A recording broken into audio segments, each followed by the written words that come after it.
When your career highlights include 32 #1 country singles, nearly 18 million concert tickets sold since 2002 and one of the most devout fan bases in any genre of music, you might feel like relaxing.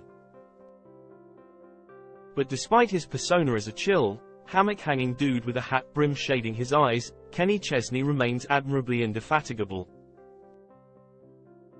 On March 22, he releases Born, his 20th studio album filled with crowd-pleasing anthems, One More Sunset, Guilty Pleasure, as well as more introspective fare, Wherever You Are Tonight. A few days later, Chesney turns 56 and the chronic workaholic figures he'll spend the day in tour rehearsals, even though he could give himself the day off, being the boss and all. This year's touring romp, dubbed Sun Goes Down, kicks off April 20 in Tampa, Florida, and will wind through stadiums until a 3-night stand at Gillette Stadium in Massachusetts starts August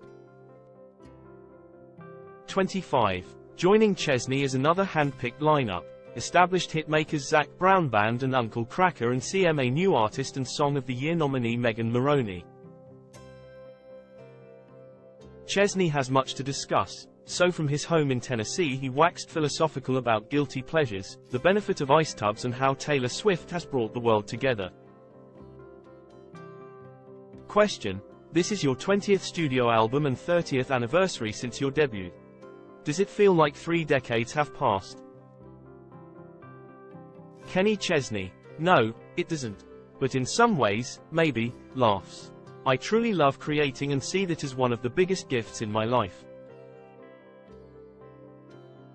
The first 2 records I made with producer Barry Beckett and the Muscle Shoals rhythm section, and then I've been with producer Buddy Cannon ever since. I've been so blessed to have these people around me. I feel like because of that I wake up every day with a sense of purpose. That is quite a guitar solo on the title track. Are you itching to play that song live? At some point this summer it will make its way onto the stage. It was one of the first songs I cut for the project and I felt it was a perfect way to kick off record. It defines how we live our lives, the details and all the joy. It defines the euphoria of being alive and not making it harder than it has to be. Let's talk about guilty pleasure. Aside from it being a light-hearted validation of no-strings sex, it also has a breezy Jimmy Buffett feel to it. As a longtime admirer, do you feel like you'll continue to preach the aesthetic that he created? Post-interview, Chesney was announced as one of the artists in the lineup for the April 11th Keep the Party Going, a tribute to Jimmy Buffett concert at the Hollywood Bowl.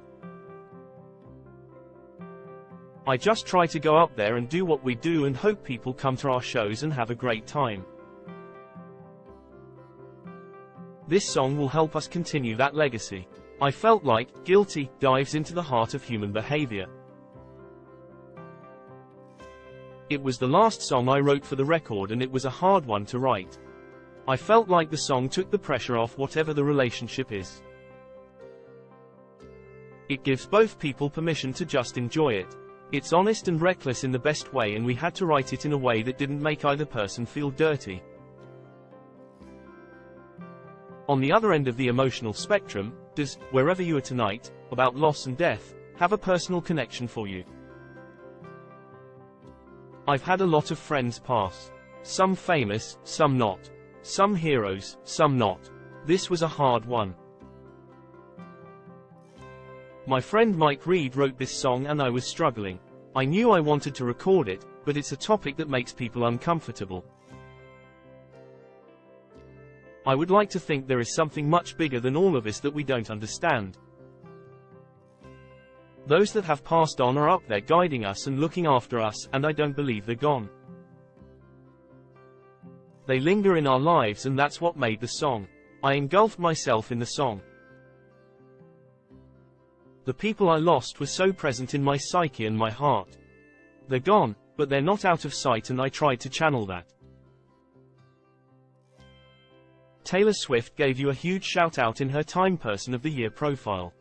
Were you surprised to find out how much that note and check you sent when she was starting out meant to her career pursuit at the time? Yeah, I was. I texted her and told her thank you for the love, and I was stunned she remembered it. To see what she did with that and the person she is now and the artist she is now and the creator that she is now, it is unbelievable what she has become. I love Taylor. She has such a creative soul, and that's where all of this started. Everything you see, the stadium shows and big performances, are great. But she is still, I believe, at heart, a songwriter. That is something no one can deny. I saw that early, but I didn't know it would turn into this. When she couldn't do our tour, Chesney's 2007 tour was sponsored by a beer company, so the then 17 Swift couldn't join, and then she surprised me at a couple of shows and came on stage to sing with me. I saw that look in her eyes that you can't teach. I told my promoter, this child is going to be something one day. But who can look into a crystal ball and know she would help bring the world together? You have another stadium tour coming up. What is your preparation like? I'm training really hard right now. I'm particular about what I eat. I'm on a treadmill. I'm morphing into this other guy, and I love it. To do what I do and be good at it, you have to have a little bit of ego. But if I had to carry that in my everyday life, it wouldn't be functional. I'm trying to get my brain and body and soul in a place where I can give everybody all of me. So how exhausted are you by the end of the night? I'm pretty depleted after each show. I really try to take care of myself now. I have a friend, big wave surfer, Laird Hamilton, and he taught me a lot about my body as far as breathing habits. I'm mainly doing ice tubs. I beat my legs up so much on stage, so sometimes after shows I'll sit in ice and let the band and crew do whatever they do. Laughs. My life has really changed.